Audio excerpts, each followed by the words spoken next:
देखो उस गोपी का दर्शन किया, भगवान कह लगे देखिए चौबिया, मौत से, काल से, एक्सीडेंट से, आग से, किसी भी प्रकार से प्राणी की मौत होगी वो हमारी गति होगी, और जो प्राणी हमारा भक्त प्रिय होगा उसे हम अपना दान दे देते हैं।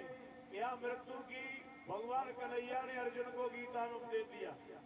देख लीजिए, एक पुष्टाग्नि नदी है और एक पुष्टाग्नि नदी है। पुष्टाग्नि नदी में सुंदर सुंदर फूल, ठंडा ठंडा पानी सा महसूस होता है, समीर। पुष्टाग्नि नदी में खौलता हुआ तेल जैसा महसूस, बड़े बड़े दांतों वाले जीव जंत्र। जब प्राणी की मृत्यु होती है तो दोनों यम के दूत जंजीरों में जगड़ के ले जाते, जंजीरों में जगड़ के ले जाते हैं और नदी की यात्रा करनी पड़ती है। अगर आत्मा ने पुण्य किया है, धर्म किया है, भजन किया है, किसी को परेशान नहीं किया, किसी को सताया नहीं, तो पुष्टाग्नि नदी नहीं, पुष्टाग्नि नदी पार करनी पड़ती है। बोल गोविंद भगवान की। ठंडा ठंडा पानी, समीर भी चल रही है, चला जा रहा है। अगर बुरे काम किए ही, धन दौलत लूटी है, पराया मांस खाया, पराई बहन बेटियों को सताया, तो वो पुष्टाग्नि नदी में पार करना पड़ेगा। खौलता हुआ तेल, बड़े बड़े जीव जंतु नौचते ही चिल्लाता है, प्रभु प्रभु मुझे क्षमा कर दो प्रभु, लेकिन यम के दूत कहां छोड़ने वाले हैं, ले जाते। तब तक उस शरीर का अंतिम संस्कार हो जाता है, तब तक शरीर का अंतिम संस्कार हो जाता है। बोले फिर भगवान कहते हैं जब वो अंतिम संस्कार हो जाता है, भगवान हमको फिर देते यहाँ से जाओ, इसे यहाँ से लेके आयो, वहां छोड़ करके आओ।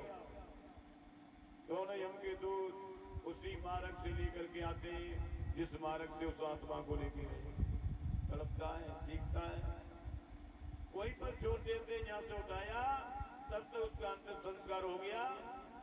सब लोग शोक मना रहे, लेकिन वो चिल्ला रहा है, तड़प रहा है, अपने परवादनी को बुला रहा है, लेकिन कोई दिखाई नहीं दे रहा है, नहीं सुन सकता है, नहीं देख सकता है, केवल तड़प रहा है। और हम हुआ अपना देखभाल परिचय, आज भी पिता चलती है 13वीं, 13वीं में चलती है।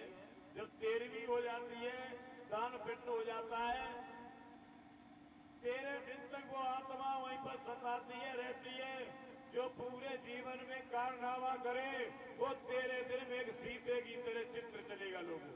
तब वो आत्मा तड़पेगी, अपने कर्म के लिए पछताएगी, लेकिन हमके दूत कहां छोड़ने वाले।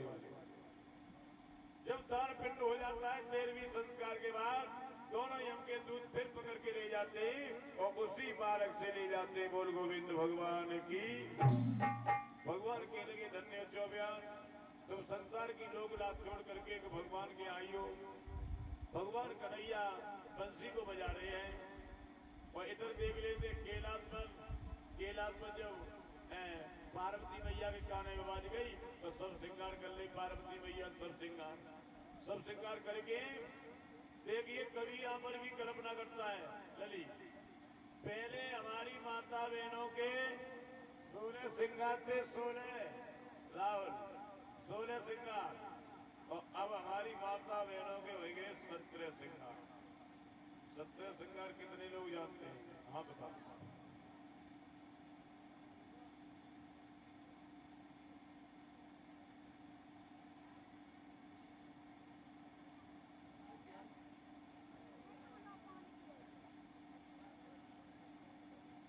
हाँ ये 17 श्रृंगार बताएंगे अभी।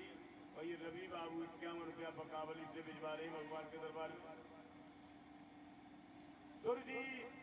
सुरजीत भैया बकावली से भिजवा रहे 51 रुपया, भगवान सुख शांति दे, समाज का सम्मान मिलता है। बताओ। 16 श्रृंगार महाराज, 16 तो 17 में एक पर चलेगा बोलिए हाथ में कारो गड़ा, पाए में, हाँ पाए जूना जो है जूना है तो 18 है। 18 का के लगेगा। 16 श्रृंगार अति पहले 16 श्रृंगार में, चलो मान लो तुम आपके कौन तो गला बताओ पाए वाले चलो ठीक है, लेकिन 17 श्रृंगार बताओ वो सोने वो तो मिल ले। अब तो बता लो नहीं, तुम्हारे तो डिपार्ट की बात है जल्दी। हम तो हिंदी पढ़े ना तो जानेंगे श्रृंगार बताए नहीं है, हिंदी बताओ। वॉइस सेट कराए हिंदी में और कुछ की विचार करने की बात है। हाँ।